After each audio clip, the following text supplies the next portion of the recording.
Cima de la tabla general, pero antes vamos al deporte rey. Los actuales monarcas, los Giants de San Francisco, presentaron con orgullo su nuevo título mundial.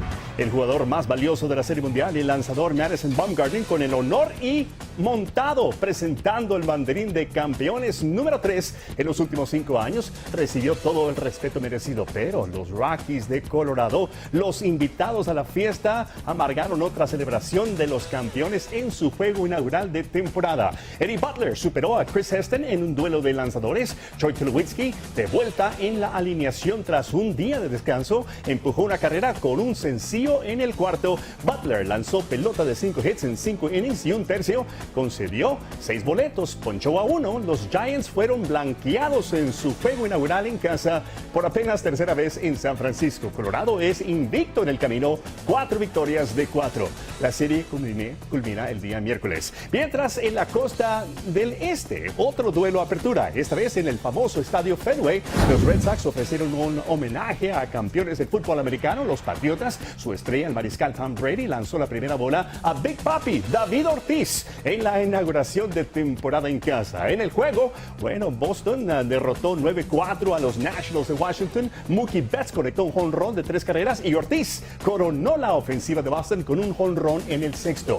Vamos al fútbol. La gran noticia es el dominio de las Chivas del Guadalajara en el torneo Clausura. La Liga MX culminó con la victoria de las Chivas sobre el León en el estadio OmniLife. Marco Fabián decidió este duelo en el minuto 87. Aprovechó un mal despeje de la defensiva rival. La victoria, por la mínima diferencia, dejó a las Chivas como líder del fútbol mexicano, casi salvado del descenso. Las Chivas no ocupaban el primer lugar desde la fecha 17 del año 2011.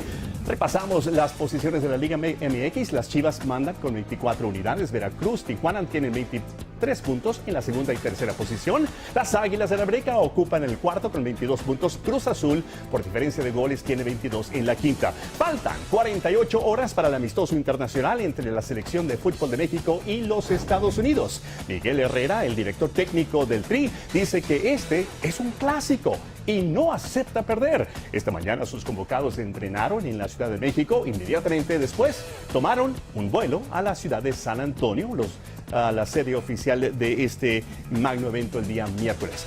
Los Broncos de Denver arrancaron la primera fase de su programa de entrenamiento de temporada baja.